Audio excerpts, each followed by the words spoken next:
Movie की शुरुआत में हमें दो भाइयों को दिखाया जाता है, जिसमें से बड़े भाई का नाम बिल होता है और छोटे भाई का नाम जॉर्जी होता है। बड़ा भाई अपने छोटे भाई को कागज की एक कश्ती बनाकर देता है क्योंकि बाहर बारिश हो रही थी और जॉर्जी बारिश में खेलना चाहता था। जॉर्जी अब उस बोट को लेकर बाहर बारिश में खेलने जाता है और तभी उसकी बोट पानी में बहते हुए एक सीवर में चली जाती है। और जब जॉर्जी अपनी बोट को लेने के लिए उस सीवर के पास जाता है तब हम पहली बार पेनीवाइज को वहाँ देखते हैं। पेनीवाइज जॉर्जी को अपनी बोट वापस करने के बहाने उसे खुद के पास बुलाता है और उसके पास आते ही पेनीवाइज जॉर्जी पर हमला कर देता है और जॉर्जी का एक हाथ ही खा जाता है। फिर उसके बाद पेनीवाइज जॉर्जी को अपने साथ कहीं ले जाता है और जॉर्जी के घर वाले ये समझते हैं कि वो कहीं मिसिंग हो गया है। उसके बाद हमें एक लड़के माइक को दिखाया जाता है जो एक शीप हाउस में अपने फादर के साथ काम कर रहा था और उसे एक बेर को शूट करने के लिए कहा जाता है, लेकिन वो ऐसा नहीं कर पाता। फिर हम स्कूल में स्टूडेंट्स को देखते हैं। सब बच्चे समर वेकेशन के शुरू होने की वजह से काफी एक्साइटेड हो रहे थे और वहीं पर हम एक लेडी को देखते हैं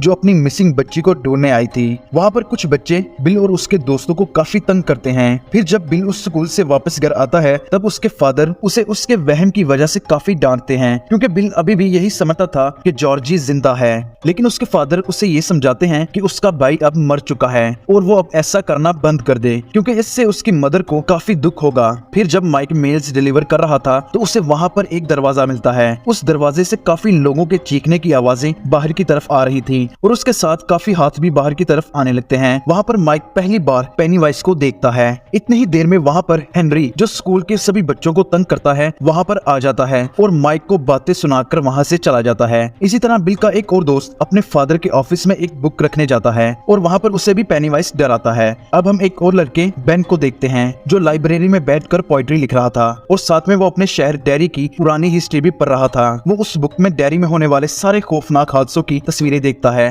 और फिर बेन को वहाँ पर एक बलून भी उड़ता दिखाई देता है जो पेनीवाइज का बलून है। बेन जब उस बलून के पीछे जाता है तब उसे वहाँ पर बहुत सारे एग्स दिखते हैं। इसी तरह जैसे तैसे वो लाइब्रेरी की तरफ जाने लगता है तभी आधा जला सर कटा इंसान बेन पर हमला करने के लिए उसकी तरफ बढ़ता है, लेकिन बेन वहाँ से डर के मारे भाग जाता है। उसे भागता देख हेनरी और उसके दोस्त बेन को पकड़कर काफी परेशान करते हैं और यहाँ तक कि हेनरी एक चाकू से बेन के पेट पर एच लिख देता है। इस दौरान एक कार उनके करीब से गुजरती है और बेन उनसे हेल्प मांगता है पर वो कार नहीं रुकती और उसके पीछे हमें एक रेड बलून दिखाई देता है जिससे ये साफ साफ वाज़ेह हो जाता है कि वो कार पेनीवाइज कंट्रोल कर रहा था। तब किसी न किसी तरह बेन अपनी जान छुड़वाकर वहाँ से भाग जाता है और वो लड़के बेन का पीछा करते हैं। दूसरी तरफ बिल अपने दोस्तों के साथ अपने बाइक को ढूंढ रहा था, लेकिन उधर उन्हें बिल तो नहीं मिलता पर बेन उन तक पहुँच जाता है। फिर उसके बाद हेनरी का एक दोस्त बेन को ढूंढते ढूंढते सीवर के अंदर चला जाता है जहाँ पर उसे बहुत सारे गोश्त दिखाई देते हैं और बाद में पेनीवाइज उधर आकर उसे भी मार देता है। बेन को जख्मी देखकर बिल और बाकी के उसके दोस्त बेन के साथ मेडिसिन लेने जाते हैं। वहाँ पर हम एक लड़की बेवरली को देखते हैं जो मेडिसिन लेने में बिल और उसके दोस्तों की काफी मदद करती है। फिर वो सब बेवरली को अपने साथ तालाब पर चलने के लिए इनवाइट करते हैं, पर जब बेवरली घर पहुंचती है तो उसके फादर उसके साथ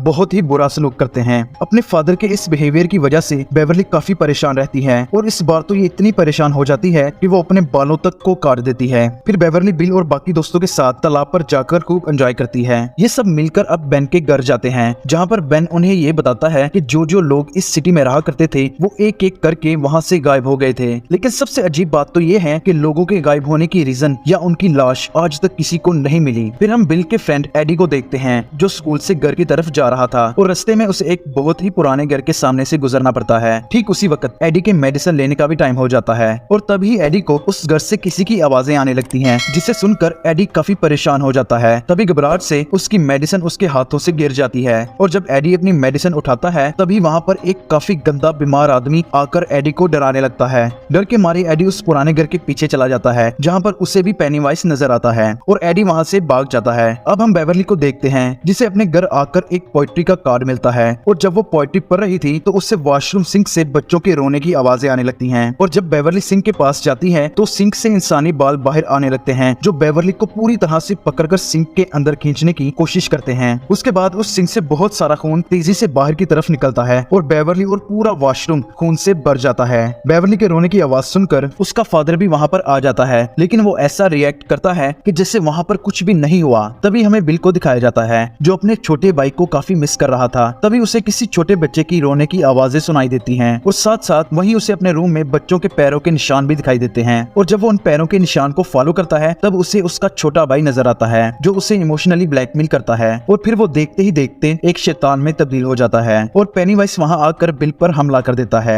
लेकिन बिल किसी तरह अपनी जान बचा लेता है। फिर बेवरली बिल और उसके दोस्तों को बुलाकर अपना वॉशरूम दिखाती है। सब बच्चे वहाँ देखते हैं कि वहाँ बहुत सारा खून है। फिर वो सब मिलकर वॉशरूम को साफ करते हैं और वो आपस में डिस्कस करते हैं कि उन सबके साथ कुछ न कुछ बुरा हो चुका है और वो जोकर यानी पेनीवाइज उन सबको भी नजर आ चुका है। फिर हम देखते हैं कि हेनरी और उसके दोस्त मिलकर माइक की काफी पिटाई कर रहे हैं और उससे कच्चा गोश्त खिलाने की कोशिश करते हैं। तभी माइक को भी कुछ ही दूर पर पेनीवाइज दिखाई देता है जो एक बच्चे का हाथ खा रहा था। तभी वो सब दोस्त माइक के पास पहुंच जाते हैं और हेनरी और उसके दोस्तों पर पत्थरों से हमला करना शुरू कर देते हैं। फिर ये फ्रेंड्स का ग्रुप मिसिंग बच्चों के पोस्टर्स देखते हैं। तब बेन ये कहता है कि मैंने ये पढ़ा है कि डेरी टाउन में हर 27 साल बाद ऐसे वाकयात होते रहते हैं और इन वाकयात में ज्यादातर बच्चे गायब होते हैं और ऐसा होना अचानक से बंद भी हो जाता है, लेकिन फिर 27 साल बाद ये वाकयात दोबारा होने शुरू हो जाते हैं। ये सब समझ जाते हैं कि कोई तो है जो हर 27 साल बाद बच्चों का शिकार करके सुकून से वापस चला जाता है। आपस में ये बात करने पर वो ये समझ जाते हैं कि वो बच्चों के सामने उस शक्ल में आता है जिनसे वो काफी डरते हों। फिर बिल सबको अपने घर ले जाता है और उन्हें डेरी टाउन का मैप दिखाने लगता है। मैप देखकर वो ये समझ जाते हैं कि जहाँ जहाँ पर ये वाकयात हो रहे हैं वो जमीन के नीचे एक गटर से जुड़े हुए हैं। वो बच्चे फौरन ये समझ जाते हैं कि पेनीवाइज वहाँ ही रहता होगा।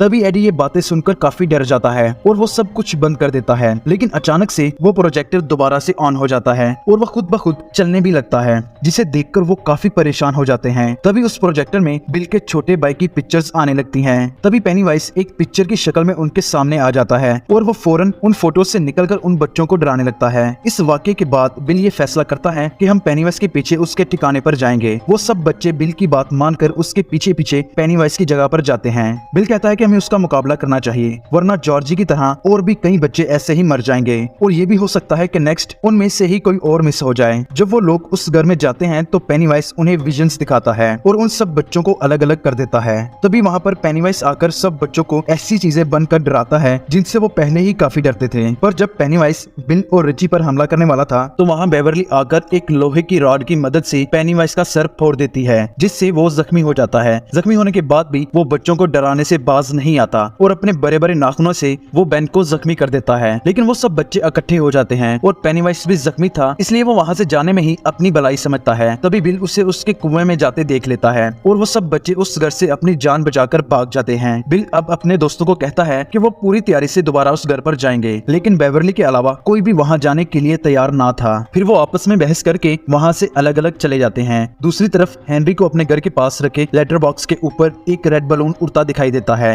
हेनरी जब उस बॉक्स को खोलता है तब उसे वहाँ पर एक नाइफ मिलता है और ये नाइफ उसी का था जो जंगल में उससे कहीं खो गया था। हेनरी जब वो नाइफ पकड़ लेता है तो वो पूरी तरह से पेनीवाइज के कंट्रोल में आ जाता है। फिर पेनीवाइज हेनरी को फोर्स करता है कि वो अपने फादर को मार डाले और वो सच में अपने फादर को मार देता है जब वो सो रहे थे। दूसरी तरफ बेवरली अपने फादर से झगड़ा करके खुद को वॉशरूम में बंद कर देती है, लेकिन उसका फादर दरवाजा तोड़कर अंदर आ जाता है, जिस पर बेवरली हमला करके उसे बेहोश कर देती है। बिल अब बेवरली को ढूंढते ढूंढते उसके घर आ जाता है जहाँ पर लिखा था you die if you try, जिसका मतलब ये था कि पेनीवाइज बेवरली को अपने साथ ले गया है। बिल अपने फ्रेंड्स को ये बताता है कि पेनीवाइज बेवरली को अपने साथ ले गया है, जिसे बचाने के लिए सभी फ्रेंड्स इकट्ठे हो जाते हैं। फिर वो अपनी पूरी तैयारी से इस बार वो पेनीवाइज के घर चले जाते हैं। दूसरी तरफ बेवरली होश में आने पर देखती है कि वो एक गटर में है जहाँ पर कचरे का एक बहुत बड़ा ढेर है और वहाँ पर बच्चों की डेड बॉडीज भी हवा में उड़ती दिखाई दे रही थी। बेवरली वहाँ से भागने ही वाली थी कि पेनीवाइज उस पर हमला करके उसे काफी डराता है, मगर बेवरली बड़ी बहादुरी से उसका मुकाबला करती है और पेनीवाइज जब ये देखता है कि बेवरली उससे नहीं डरती तो वो उसे अपना असली रूप दिखाता है, जिसे देखकर बेवरली बेहोश हो जाती है। दूसरी तरफ बच्चे पेनीवाइज के घर में जाकर उसके कुएं में उतर रहे थे, लेकिन जब माइक अभी उतरने ही वाला था तो पीछे से उस पर हेनरी हमला कर देता है, लेकिन माइक उसका मुकाबला करके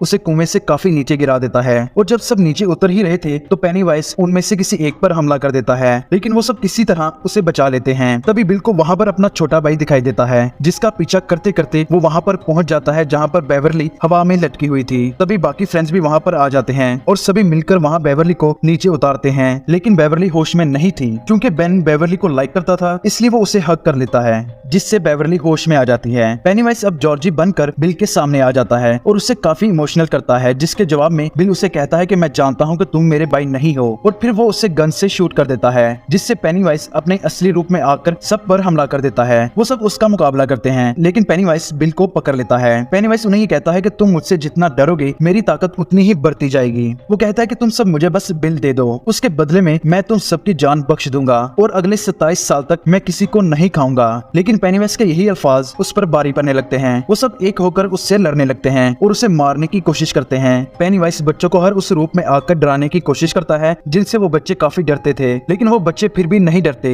ये देखकर अब पेनीवाइज उनसे डरने लगता है, क्योंकि वो सब एक हो गए थे और अब वो उससे डर भी नहीं रहे थे। उन सब दोस्तों का एक होना पेनीवाइज को हार मानने पर मजबूर कर देता है और पेनीवाइज डर के मारे भूखा ही 27 सालों तक सोने के लिए चला जाता है। और इस मूवी का पहला चैप्टर वहीं पर खत्म हो जाता है। अगर आप इस मूवी के दूसरे चैप्टर की एक्सप्लेनेशन को देखना चाहते हैं तो यहाँ पर क्लिक करके उसे भी देख सकते हैं। दोस्तों, अगर आपको ये एक्सप्लेनेशन पसंद आई हो तो इसे लाइक जरूर करना, चैनल पर नए हैं तो इसे जरूर सब्सक्राइब करना।